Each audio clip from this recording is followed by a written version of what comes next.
11वा श्लोक.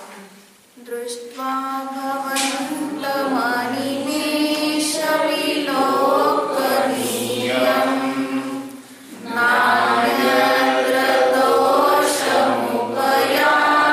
जनस्य चक्षुः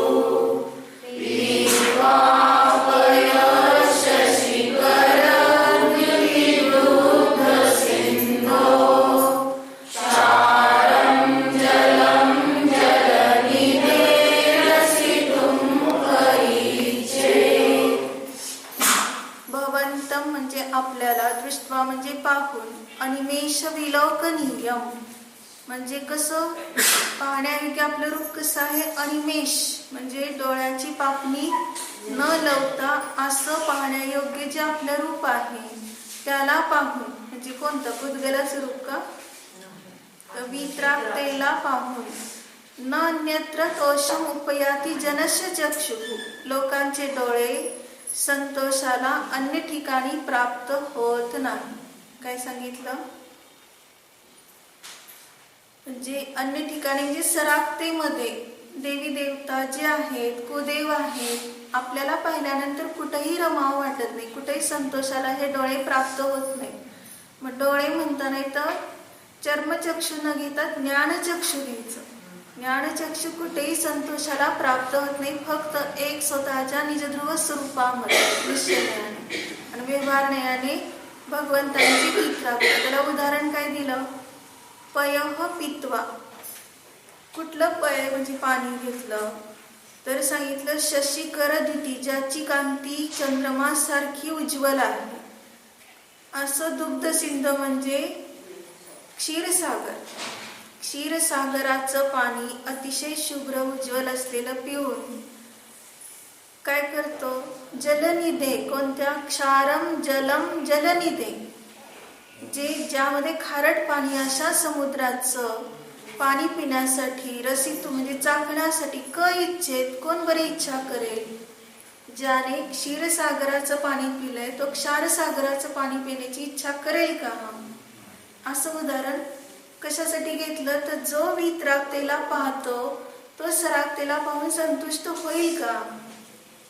आणि ज्याने वित्राक्ता जाणली तर त्याला त्या वित्राक्तेमध्येच काय होतं, आनंद होतो. आता तो सराक्तेकडे धावणार नाही. म्हणजे सम्यक दर्शन, मिथ्यात्व असं सगळे परस्पर विरोधी जे ते सगळे लावून घ्यायचे उपलक्षणात्मक. जो सम्यक दर्शनाला प्राप्त झालाय त्याला मिथ्यात्वात जावं असं वाटणारच नाही. ज्याने वस्तूचं स्वरूप खरं जाणलंय त्याला आता खोट्याकडे धाव होणार नाही. म्हणजे सर्वत्र कसं लावून घ्यायचं आहे की न अन्यत्र तोषम उपयात. आता अन्य ठिकाणी संतोषाला प्राप्त होणारच नाही, होतच नाही. जनस्य चक्षु म्हणताना ज्यानी ज्यानी ज्या लोकांनी, आता जन हा धातू काय होतो, उत्पन्न होणे. मग काय उत्पन्न केलं त्याने, आपली आत्मानुभूतीची पर्याय ज्याने उत्पन्न केली त्याचे चक्षु म्हणजे ज्ञान नेत्र म्हणजेच भेद विज्ञान. मग तो आता तिथंच संतोषाला प्राप्त झाला म्हणजे निजध्रुवामध्ये. त्यामुळे त्याला आता बाहेरच्या विषयात रस वाटत नाही. म्हणून रसितून काही इच्छेत, कोण बरे त्याला चाकण्याची इच्छा करेल, म्हणजेच ज्यामध्ये रसच नाही, परद्रव्यामध्ये आनंद रस नाही, ज्ञान रस नाही, त्याला चाकण्याची कोण बरी इच्छा करेल, करणारच नाही. म्हणून संसार हे मरुस्थल आहे आणि मोक्ष हे नंदनवन आहे. नंदनवनात गेल्यावर कोणाला मरुस्थलात यावंसं वाटेल का, रमावंसं वाटेल का, वाटणारच नाही. एक उदाहरण खूप सुंदर आहे, आता लक्षपूर्वक ऐकायचं. खूप मोठी गोष्ट आहे, जिनदत्त. मग ते जिनदत्त काय आहे की प्रथम तर त्या आई वडिलांना इतकी तळमळ होती की आपल्याला मूल होत नाही. बरेच वर्षानंतर त्यांना झालेला हा जिनदत्त. मग तो जिनदत्त जन्माला आल्यापासून इतकं त्याचं लाड कोड कौतुक, त्याला शिकवणं, व्यवस्थित संस्कार देणं वगैरे, म्हणजे सगळे धार्मिकच असल्यामुळे त्याला संस्कार पण धार्मिक दिले. आणि तो मोठा झाल्यावर बिलकुल सुद्धा विवाह करण्याची इच्छा करत नाही, इतकं तत्वज्ञानात रमलेला. मग आई वडिलांना चिंता झाली, एकुलता एक मुलगा आणि हा जर संसार करणार नसेल तर कसं. मग त्याने केला पाहिजे. आता पहा कसं धार्मिक आहे म्हणतो, पण त्या मुलाला सुद्धा भोगात कसं टाकायचं एवढंच पाहतो. म्हणजे पुन्हा हा हंत गतानुगतिकता, म्हणजे रूढीनुसारच तो कार्य करायला जातो. म्हणजे गतानुगतिकता म्हणजे पूर्वीपासून चालत आलेली परंपरा, विवाह करायचं, आपलं कुलदीपक आहे, चैतन्य कुल ओळखायचं. मग त्याप्रमाणे त्यांनी काय केलं की त्याला खूप सांगितलं तर तो म्हटला मी करणार नाही विवाह. समजावलं तरी तो ऐकत नाही म्हटल्यावर वडिलांनी काय केलं, अशा मित्रांना बोलवलं की त्याच्या वयाच्या, की ते व्यसनी आहेत आणि वेश्यागमन वगैरे करतात, त्यांच्या ताब्यात सोडायचं त्याला. मग त्यांच्या संगतीने तो काय करणार, भोगाची रुची करणार, असं वडिलांची इच्छा आहे. त्यामुळे त्या सगळ्या मित्रांना बोलून काय केलं की तुम्ही जर माझ्या मुलाला भोगामध्येच रुची म्हणजे निर्माण कराल आणि तो विवाह करण्यास तयार होईल असं जर तुम्ही केलं काही प्रयत्न, तर मी तुम्हाला 1,00,000 रुपये देईन. कशासाठी 1,00,000 रुपये द्यायला तयार झाला, म्हणजे किती दुर्दशाचं. भोग शिकवण्यासाठी. आहार, भय, मैथून, परिग्रह 4 संज्ञा अनादी काळापासून आहे आणि ह्याची इतकी दुर्लभतेने रुची झाली धर्माकडे, तर त्याला आता कुठं वळवलं, भोगाकडे. पण तो वळायला तयार नाही, इतका तो घट्ट होता. आणि त्या मित्रामध्ये सुद्धा मिसळायची इच्छा नव्हती, पण बरंच त्याला चल इकडं चल तिकडं मंदिरात, कारण त्याला धर्म आवडते ना, मंदिरात चल, विधान आहे, पूजा आहे, प्रवचन सांग वगैरे, असं करून त्याला कसं तरी बाहेर काढलं. म्हणजे मित्रात आम्ही तुझे मित्र आहे आणि तू आमच्यात मिसळ, असं करण्यासाठी म्हणून त्याने पहिल्यांदा धर्माचं लालूच दाखवलं. मग तो धर्म म्हटल्यावर जायचा त्यांच्याबरोबर, पण ते कुठेतरी अजून कुठं जुगारीच्या अड्ड्यात बस, कुठं वेश्याच्या घरी जा, कुठं काय कर, असं चाललेलं. पण तो त्याच्यात रमायचाच नाही. किती वेळा असं झालं तरी सुद्धा त्या मित्रांना वाटलं की आपल्याला 1,00,000 रुपये कुठले मिळायला, आता हा तर इतका दृढ आहे धर्मामध्ये. पण एक दिवस खूप म्हणजे इतक्या मोठ्या मंदिरात त्याला नेलं आणि बाहेर सगळं कलाकुसर वगैरे अशी सगळे ते असं मंदिर होतं. मग तो कुठेही काही न बघता आपलं खाली नजर ठेवून मंदिरात गेला आणि बाहेर पडताना नेमकं एक समोर सुंदर स्त्रीचं चित्र होतं दगडात कोरलेलं. ते पाहिलं की तो कसं म्हणजे उदय कसा येतो आणि काय होतं एवढा दृढ असलेला, पण ते चित्र पाहिलं की तो अजिबात स्थिरतेला प्राप्त झाला नाही.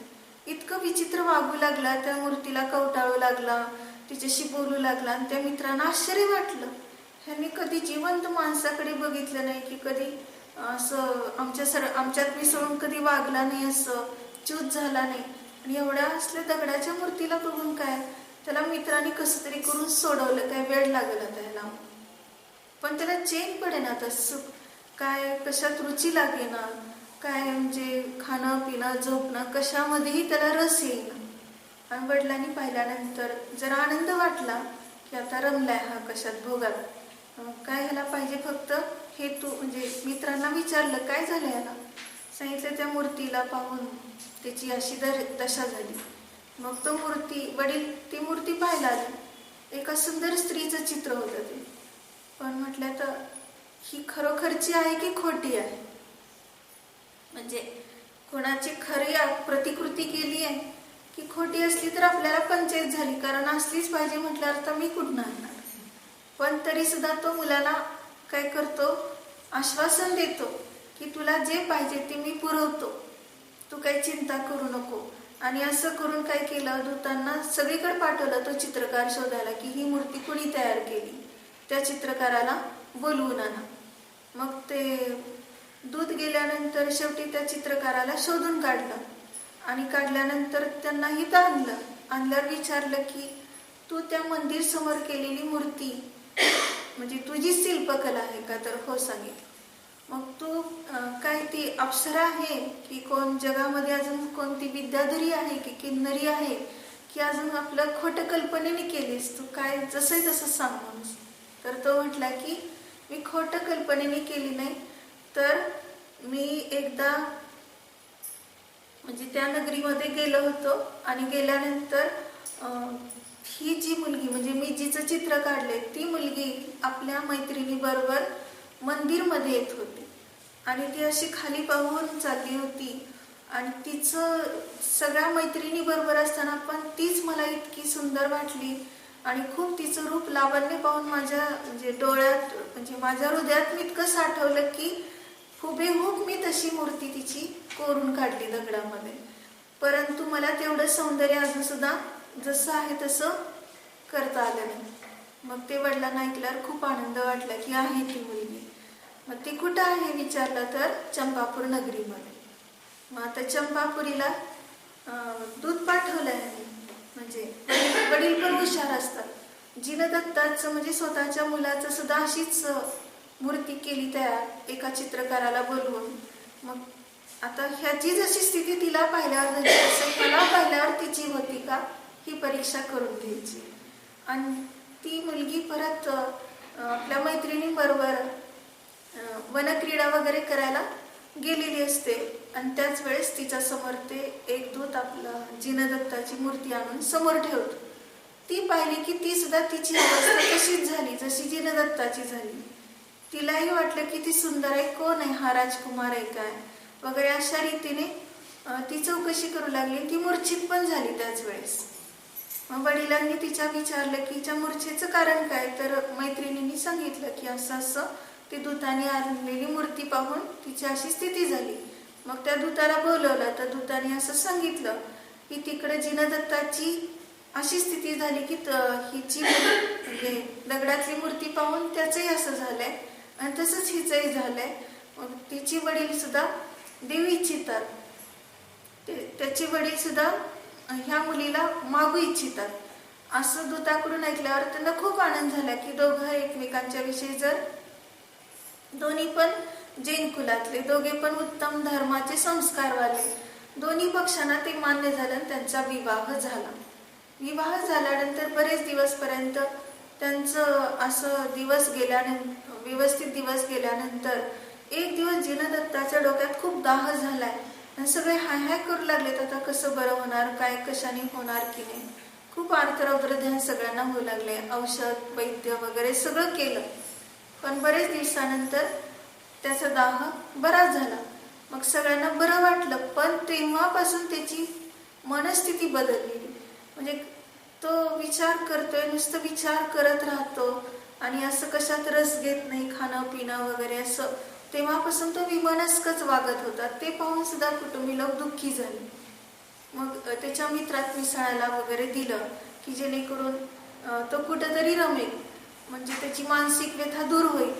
मग तेच मित्रमंडळी परत त्याला नेतात चल बागेत म्हणून. तरी सुद्धा तो कुठंच जायला तयार होत नाही. पण त्याला कसं तरी ओढून नेलं बागेत. नेल्यानंतर जरा तिथं बरं वाटलं आणि थोड्या वेळात इकडे तिकडे करता करता तिने आपली जुगारीची अड्डी काढली आणि हा नुसतं म्हणजे कशात रस घेत नाही, फक्त बघत राहिला ते कसे खेळतात काय करतात. खरं तर पूर्वी त्यात पण बघण्यात सुद्धा रस घेत नव्हता, पण आता तो मानसिक परिस्थितीची बदलली त्यामुळे तो आता बघत राहिला. बघता बघता एका मित्राने हळूच त्याला बोलवलं त्याच्याजवळ. बघा कसं संगतीचा परिणाम कसा. बोलवलं की तो तिथं जाऊन बसला. मग त्यांनी बघितलं की त्यांच्या प्रत्येकाच्या चेहऱ्यावर हावभाव कसे. जिंकल्यावर आनंद होतो, पराजय झाल्यावर दुःखी होतात, परत डाव जिंकण्यासाठी लोभ होतो. मग अशा रीतीने पुन्हा पुन्हा आपले ते पैसे कसे घालवतात हे सगळं पाहिलं. आणि असं करता करता तोच त्यांनी सहज एक पासा टाकला आणि तिच्या पापाचाच उदय आता सुरू झालेला आहे. तर तो हरल्यानंतर त्याला वाटलं की नको आपण असलं ह्याच्यात पडायला, असलं काही खेळायला नको. म्हणून तो उठला की परत त्या मित्राने काय आता त्यावेळेस तर कोण सोडत नसतं. म्हटले तू हरलाय तर तुला 11 दिनारचं तुझ्यावर कर्ज आहे तू हरल्यामुळे. मग आता तो कुठनं देणार. म्हणजे खूप संपत्ती होती घरी, पण जुगार खेळलाय हे घरी जर समजलं तर किती विडंबन होईल. म्हणून तो लज्जित होऊन तसंच जाऊ लागला. तर त्याला पकडला आणि त्याच्या गळ्यातच तेवढा 11 दिनारचा हार होता. तो हार घेतला त्या जुगारीने काढून. तो घेतल्यानंतर त्याच्या मनात आलं की नाही आपण ते मिळवलं पाहिजे. म्हणून तो मिळवण्याच्या लोभाने परत जुगारी खेळू लागला, दूध खेळू लागला. आणि खेळताना तिच्या पापाचा उद्देश चालू झालाय, तर 18 दिनार तो हरला. आता एवढं कर्ज झालं म्हटल्यानंतर तर खूप दुःखी झालाय तो. तसाच निघाला तर तसं काही कोण सोडणार नाही तुला. तू 18 दिनार दिल्याशिवाय आम्ही तुला सोडणार नाही, बंदी करणार. मग तर एवढा दुःखी झालेला त्यांनी कोणाला तरी नोकराला वगैरे आपल्या वडिलांच्याकडे पाठवलं भंडारामधून तेवढे 18 दिनार घेऊन ये म्हणून.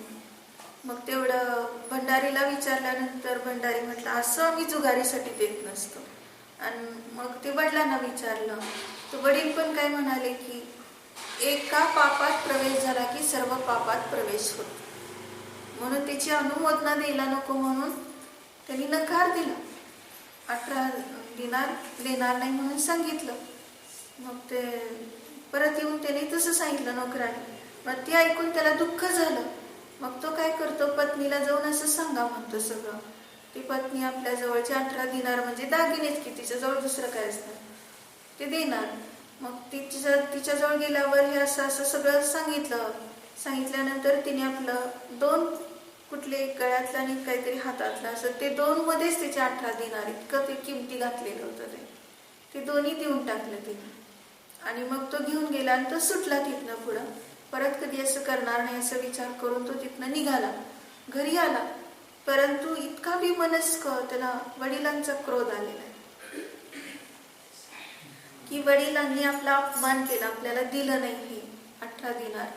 आणि मग तो असंच कसं तरी विमनस्क जगू लागला आणि कशात रस घेईना, सगळे त्याला समजावं लागले. मग वडिलांना कळल्यावर वडील पण म्हटले, अरे व्यसनामध्ये पैसा घालवायचा नाही, पुष्कळ संपत्ती आपल्या घरात आहे, पण तू दान दे, अजून काय असं चांगलं शुभ कार्य कर, त्यामध्ये आपलं खरी शोभा आहे वगैरे असं खूप समजावून सांगतात त्याला. मग त्यावेळेस तो म्हणतो, नाही मी आता घरात राहणार नाही म्हणतो, मला आता परदेशात स्वतःच्या हिमतीने पैसा कमवायचा आहे, मला परवानगी द्या. आणि वडील तर एकुलता एक मुलगा, इकडं मोह तर मुलाचा आहे, वडील सोडायला तयार नाही. आणि म्हणतात तुला संपत्ती काय कमी, ही सगळी तुझीच आहे, तुला काय करायचंय ते तू कर, परंतु इथून जाऊ नको. पण त्याचं मन काही लागलं नाही. शेवटी पत्नी म्हणते की थोडंसं बाहेर कुठंतरी गेल्यानंतर बरं वाटेल तर आपण चंपापुरीला जाऊ, म्हणजे तिच्या माहेरी. मग त्याला ते बरं वाटलं. आणि तिथं जर तुम्हाला काही व्यापार करायचा असतं तर तिथं करा असंही म्हटली ती. मग ते वाक्य बरं वाटलं. पण तो म्हणतो असं कसं मी सासूरवाडीला न बोलवता जाणार. ती म्हणते रोज वडिलांची पत्र येतात, मी पण माहेरी गेली नाही, तुम्हाला पण बोलवलंय, आणि जर तुमची खरोखर इच्छा असेल तर भाऊ तुम्हाला न्यायला येईल. मग ते होकार दिल्यावर आणि वडिलांची परवानगी कशी तरी काढून घेतल्यावर मग ते भाऊ आला तिचा न्यायला. मग त्या भावाजवळ पण आई वडील सारखं म्हणू लागले की नको, म्हणजे पाठवायला नको त्यांना चंपापुरीला. पण भावाने पण आग्रह केला आणि शेवटी गेले ते चंपापुरी.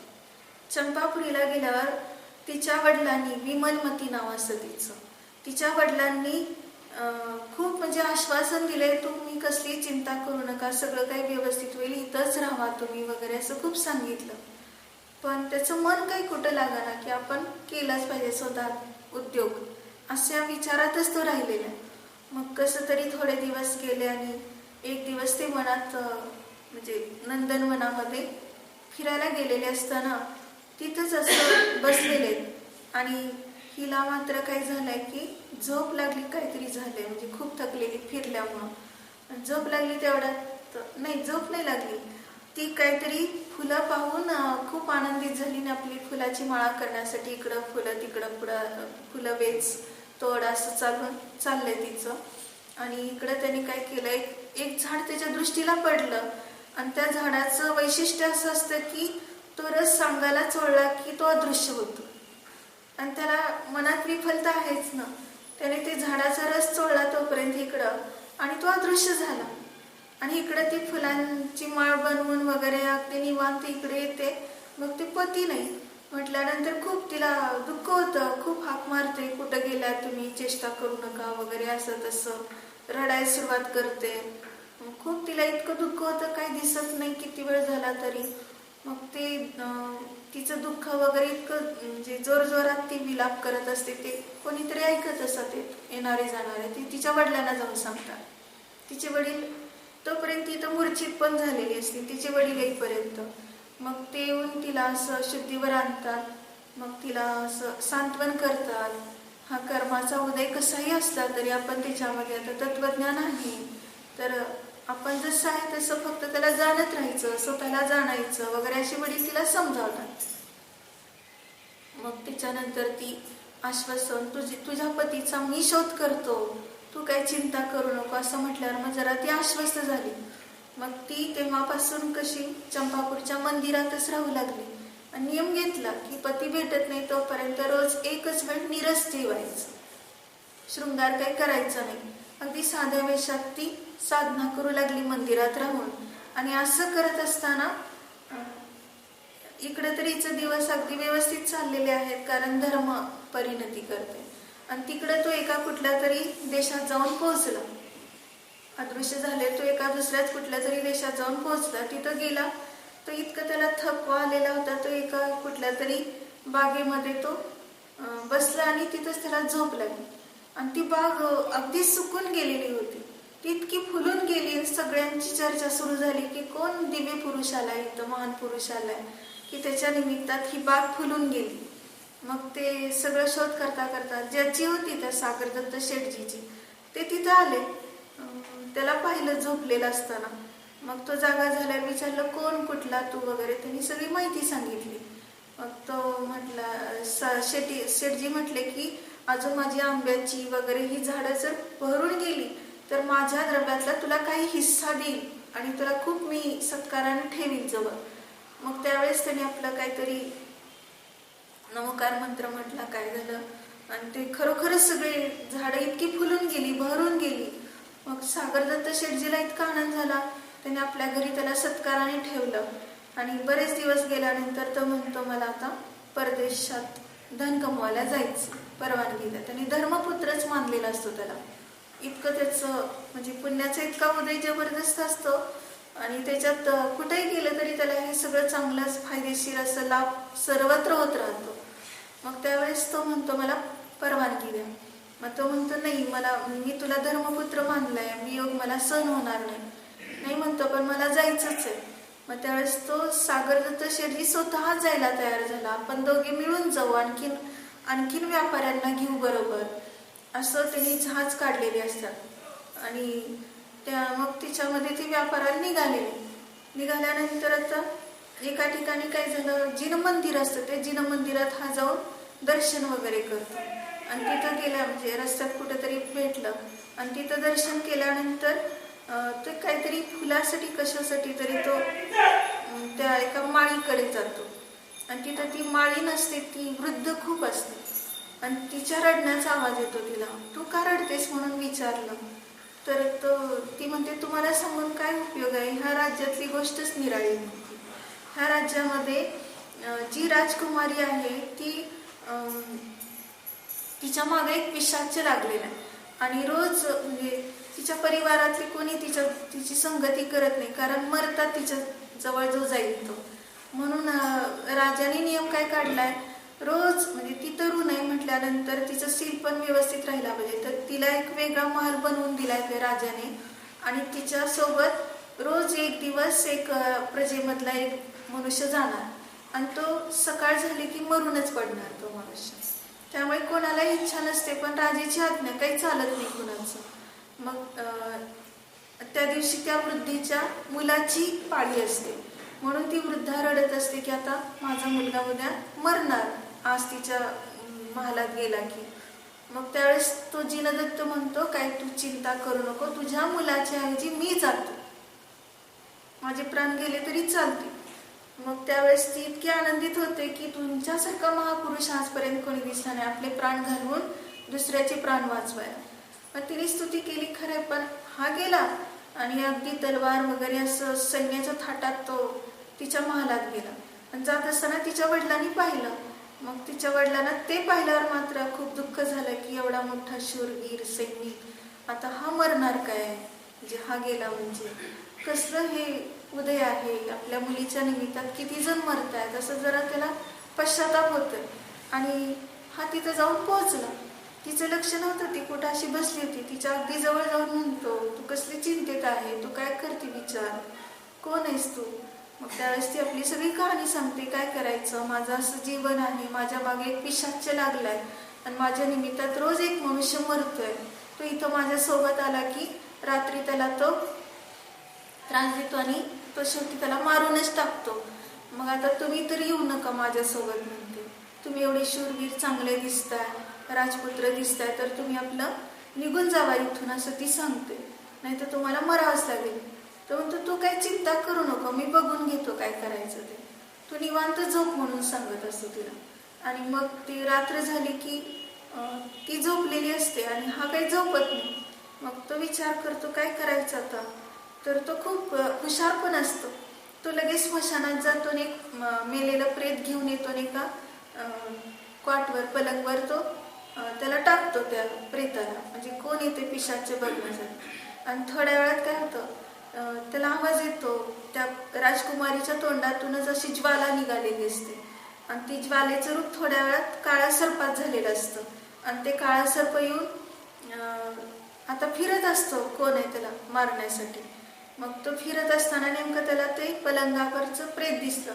मग तो वर चढतो आणि त्याला असं दंश करणार की तेवढ्यात काय होतं, तेवढ्यात त्याचं शेपूट जोरात मागून पकडतो हा कोण, जिनदत्त, आणि त्याला असं खाली लटकवतो तोंड घेऊन, म्हणजे त्याचं तोंड खाली लटकवतो.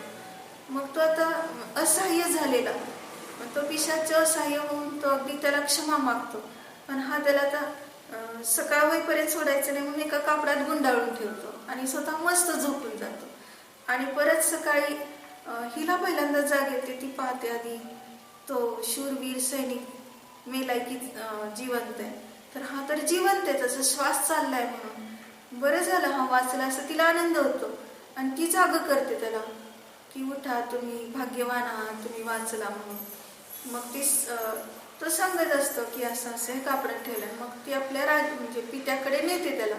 आणि मग पिताजी म्हणजे ते जे राजा असतात ते खूप त्याचं स्वागत करतात चांगलं. तू कोण आहे, कुठला आहे वगैरे, तू माझ्या मुलीला वाचवलंस, माझ्या मुलीला ह्या विकृतीमधून सोडवलं वगैरे. ते सर्प दाखवतो ना ते कापडामधला, ते कारण तो शरण आलेला असतो, तो देवच असतो. हा ह्याला क्षमा मागतो, परत असं कधी करणार नाही म्हणून सांगतो, पण निघून जातो. मग अशा रीतीने आता ते वडील काय म्हणतात की आता तुलाच म्हणजे तुझ्याशी तिचा विवाह करणार आहे. मग तिचं जातीकुल वगैरे सगळं विचारून घेतलं, मग तिच्याशी विवाह केला. मग बरेच दिवस त्याला तिथं ठेवलेलं असतं. पण तो म्हणतो की मला आता म्हणजे हे सागर दत्त वगैरे सगळे व्यापारी माझ्या बरोबर आहेत, मला जाऊ देत म्हणून परवानगी मागतो. मग तो आपल्या पत्नीसाठी, तिचं नाव असतं श्रीमती, मग त्याच्यासहित तो जहाजामध्ये बसतो जातो. तिला पाहिलं की हा सागर दत्त मोहित होतो. मग आता काय करायचं आपल्याला मिळवण्यासाठी.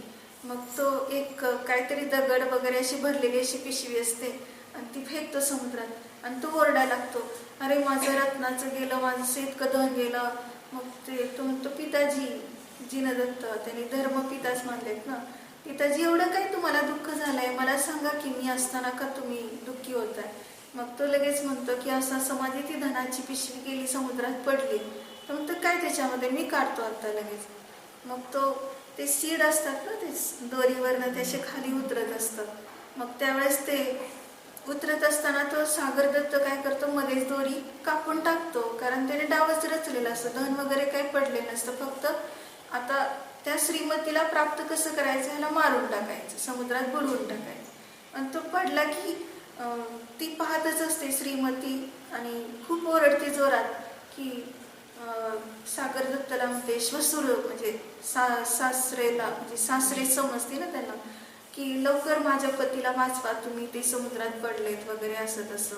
मग तो म्हणते, हे श्वसूर काय म्हणतेय, मी तर काय आहे म्हणजे तुला मी इच्छितोय आणि म्हणून तर मी त्याला मुद्दामच टाकले समुद्रात. आता तो गेला समज, आता तू माझ्याशीच भोग घ्यायचा, आता माझ्या बरोबर राहायचं वगैरे असं. आणि ती इतकी शीलवती असते की ती लगेच म्हणते असं बोलायचं सुद्धा नाही, खूप त्याला धिक्कारते. आणि तो जबरदस्तीच तिच्या जवळ यायला लागतो, तरी सुद्धा ती काय करते, असं ध्यान करत बसते की अगदी प्रतिज्ञा घेऊन बसते, मी जरा सुद्धा परपुरुषाकडे पाहणार सुद्धा नाही, तुम्ही काही सुद्धा करू शकत नाही, माझ्या अंगाला हात सुद्धा लावू शकत नाही, अशा रीतीने तिने आपलं इतकं तेज हे केलं असतं, त्यापेक्षा मी सुद्धा समुद्रात उडी टाकून मरते असं म्हणत असते. आणि तेवढ्यात ती असं करणार की तिथली जलदेवता येते आणि त्या सागर दत्ताला वगैरे खूप मार देते. मग त्यावेळेस काहीतरी नाही, मार नाही देत, पहिल्यांदा ती जलदेवता काय करते, त्या जहाजामध्ये पाणी खूप भरते आणि ते जहाज तुफान वाऱ्याने असं डगमगते असं दिसतंय. आणि सगळे जहाजातले लोक आता तिला शरण आलेत ना, तिला म्हणतात तू काय म्हणशील तसं आम्ही करतो, आम्हाला क्षमा कर, पण हे असं नको व्हायला, कारण ती क्रोधी झालेली असते हे दिसतंय, त्यामुळे आता तू आम्हाला क्षमा कर म्हणतात. आणि सागर दत्त पण आता तिला शरण आलेला असतो की मी असं करणार नाही माते वगैरे असं म्हणतो तिला. मग त्याच्यानंतर ते काय होतात, जाते म्हणजे म्हणजे ते जहाज परत व्यवस्थित सुरळीत चालू लागतं. आणि शेवटी काही व्यापाऱ्याबरोबर म्हणजे जे असतात त्यांच्याबरोबर ती चंपापुरीला जाते त्या जहाजातून. ती चंपापुरीला आली म्हणजे कुठं आली आता, परत त्या विमलमती ती मंदिरात येऊन बसते. पहिल्यांदा मंदिरात आल्यावर त्या विमलमतीला पाहिल्यावर तिच्याशी तिचं चांगलं व्यवस्थित, ही सुद्धा आपल्यासारखीच दुःखी दिसते वगैरे असं जरा ओळखू येतं. मग दोघे एकमेकांना विचारतात. मग तिच्या मनात येतं की जो हिचा पती तोच माझा पती दिसतोय. तिने सगळं कथानक सांगितल्यानंतर मग पुढं त्या दोघी पण आता व्यवस्थित अशा राहतात, धर्म वगैरे करत असतात. आणि इकडे ह्याचं काय होतं, तो पोहत पोहत आपल्या भुजेने एका किनाऱ्याला येणार, असं तो वर चढणार की लगेच तिथे 2 असे राक्षसासारखे येतात आणि त्याला मारा मारा म्हणतात. आमच्या राज्यात आमच्या देशात तू कसा काय आलास भुजेनी तरुण वगैरे असं तो म्हणतो. असं म्हणून त्याला काहीतरी मारण्यासाठी घेतले की तेवढ्यात हा पण इतका शूर पराक्रमी असं त्याने आपली तलवार घेऊन लगेच कोण तुम्ही, कशासाठी मला मारणार आहे वगैरे असं आपण खूप म्हणजे जसं शूरवीर असतं तसं दाखवलं तेच. आणि लगेच ते हात जोडतात, नाही आम्हाला क्षमा करा म्हणतात. त्या विमानात त्याला बसवून नेतात पण. आणि तो म्हणतो जिनदत्त मला कुठं नेऊ लागलाय तुम्ही विमानात बसवून. तर मग ते सांगतात की असं असं आमच्या दोघांना नियुक्त केलं की जो भुजेने तरुण येईल तो त्या विद्याधर कोण असतो राजात तो ह्या दोघांना इथं रक्षण ठेवलेलं असतं, कारण त्याच्या मुलीचा विवाह निमित्त ज्ञानी सांगितलेला असतो ह्याच्याबरोबर होणार म्हणून तिकडं नेते म्हणून सांगितलं. तिचं नाव असं शृंगारमती. मग त्या शृंगारमतीशी विवाह करतात तिचा. आणि खूप आनंदाने अगदी इतकं व्यवस्थित सगळं सत्कार वगैरे करून खूप सगळं दिलेलं असतं धन वगैरे. तर त्यावेळेस ती खूप विद्या पण इतक्या भयंकर विद्या दिलेल्या असतात त्याला. आणि त्या विद्येच्या सहाय्याने कधी तो चंपापुरीला जातो विमानात बसून, कधी कुठलं तरी रूप घेतो, कधी काहीतरी करतो. ती विमलमती कशी राहते पाहतो, श्रीमती पण तिथंच आहे पाहतो. आणि मग तो अशा रीतीने सारखं त्याचं काही ना काहीतरी रूप बदलण्याचं काम चाललेलं असतं. आणि तेवढ्यात थोड्या दिवसात तो म्हणतो शृंगारमतीला घेऊन जातो, आता मला माझ्या आईवडिलांना भेटायचे, ते सोडायला तयार नसतात तरी आईवडिलांना भेटायचं म्हणून घेऊन जातो म्हणून. मग खूप त्यांच्याजवळ धन विद्या सगळं दिल्यानंतर एका विमानात त्यांना पाठवलं. आणि ते येऊन कुठं उतरलं, चंपापुरी. आणि चंपापुरीला एका कुठल्या तरी उपवनात ते राहिलेले असताना तिकडून ते काय होतं, म्हणजे राहिले नाहीत पण तिथं थांबलेले आहेत. आणि थांबलेले असताना ते रात्र असते, म्हणजे तू माझ्या रक्षणासाठी बस रात्री तिला म्हणतो. आणि तिथं म्हणजे सिंह वाघ वगैरे. आणि नंतर तू झोप म्हणून सांगितलं. मग ह्याची झोप झाल्यावर तिला आता सांगतो की मी तुझ्या रक्षणासाठी बसतो, तू झोप. मग ती लगेच झोपून जाते, थकलेली असते. आणि झोपून गेली की इकडं काय करतं, विद्येच्या साह्याने आता सकाळ होत आली. मग तो विद्येच्या साह्याने एक कुरूप आणि असं बुटक्या मनुष्याचं रूप घेऊन तो चंपापूर नगरीमध्ये इकडं तिकडं फिरत बसतो. आणि इकडं ही जाग आली की म्हणते कुठे गेले पती म्हणून ती रडत बसते. आणि इतकं विलाप करते. जेवढ्यात विमलमतीचे पिता मंदिरात येत असतात आणि तो आवाज ऐकून तिकडे जातात. मग तिला आश्वस्त जिनदत्त जिनदत्त ओरडत असते ती. मग ते पाहून तिला पण मंदिरात आणतात ते तिचे वडील. मंदिरात आणल्या तर ह्या तिघी मिळाल्या. मग तिघींनी पण तीच आपल्या तिघींचे पती तोच पती दिसतोय असं कहाणी ऐकल्यावर वाटलं त्यांना. आणि शेवटी काय झालं, मग तो सगळी त्या चंपापूर नगरीत इतकं सगळ्यांना दंग करून टाकल्या वेगवेगळ्या विद्येच्या साह्याने. आणि सगळे हसतातच हसते. पण राजा काय म्हणतो की जर तू त्या मंदिरातल्या तिघींना हसवशील तर तुझी खरी कला म्हणणार आम्ही.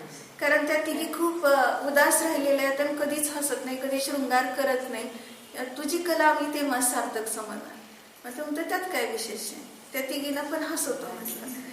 तर मग तिकडे गेला आणि मग आता म्हणतो पण एकेकीलाच मी घेणार बोलून, एकदम तिघींना नाही. मग विमलमतीला पहिल्यांदा घेतो आणि मग तिची कहाणी सगळं सांगतो. असं असं केलं, तो तिचं म्हणजे जिनदत्त असतो, मग त्यांनी असं केलं, तो अदृश्य झाला रस घेऊन, म्हणजे ते जुगारीचा नाद लागला, पुढे त्याला असं परदेशात जावं वाटलं, मग त्यांनी रस सोडून तो काय झाला अदृश्य झाला. आणि ती विमलमती हसायला लागली, कारण आता तेवढी गोष्ट सांगितली की तो आपला कार्यक्रम उरकून चालला. आणि चालला की अहो थांबा की म्हटलं, हसत विचारायला लागली पुढे काय झालं सांगा की. म्हणते पुढे काय झालं, तू रिकामी आहेस, तुला सगळं मिळतंय, माझा परिवार केवढा मोठा आहे, तिचं मला भुकेले लोक आहेत, तिकडे जाऊन मला भेटायचे, मला काम आहे, उद्या सांगतो मग सांगितलं. आणि ती आपली वाट बघत बसली की आता हा आपल्या पतीची सगळी कहाणी आहे, मग ह्याला माहित असेल म्हणून आता दुसऱ्या दिवशी दुसरीला बोलवलं श्रीमतीला. मग तिची कहाणी सगळी सांगितली की असं असं समुद्रात बुडला वगैरे. मग तो जिनदत्त ह्याला सगळं माहिती म्हटल्यावर ती पण अगदी आता थोडक्यात सांगून तो आठवून जायला लागला. तर अहो पुढं काय झालं सांगा की, म्हणून ती पण हसायला लागली. त्याचं पुढं काय झालं, मग तो म्हणतो तुम्ही बसा इथं, तुम्हाला सगळं आहे सोय, आम्हाला जायचंय की खूप उरकायची कामं, उद्या येऊन सांगतो म्हटलं, वेळ नाही म्हणतो. मग तिसऱ्या दिवशी आला आणि तिसऱ्या दिवशी आल्यानंतर ते शृंगारमतीची कथा सांगू लागला, असं असं घडलं वगैरे असं तसं. मग ते सगळं आपलंच आहे म्हटल्यानंतर आता ह्याला फक्त आपल्या पतीची माहिती, पण हाच पती काही ओळखू आला नाही. मग ते तिघीला हसवलं त्याने, मग ते खरी कला म्हटले. पण काय झालं, एक दिवस हत्ती असा माझत इकडं तिकडं फिरत असताना तो हत्ती आटोक्यात येईना म्हणून राजाने घोषणा केली, जो कोणी हत्तीला ताब्यात आणेल तर त्याला अर्ध राज्य आणि माझी कन्या देईल म्हणून. आणि ह्यानेच ताब्यात घेतलं, त्याला विद्या खूप आहेत ना. तर हत्तीला बरोबर वश केलं आणि वश केल्यानंतर आता फक्त हाच तो कला करणार आणि कुरूप वगैरे, आणि त्याला माझी कन्या कशी द्यायची म्हणून चिंतित पडला. मग त्याचं जातीकुल विचारलं तर काय म्हटलं, मित्र असला नीच हीन, मला काय तुम्ही कन्या देणार आहे. पण म्हटलं माझं वचन आहे, आता मी कसं करणार. मग तुझं जाती कुल वगैरे नीट सांग म्हणतो. तर म्हणतो मी शुद्ध कुलातला आहे. पण कसं काय मी हे करणार म्हटलंय विश्वास.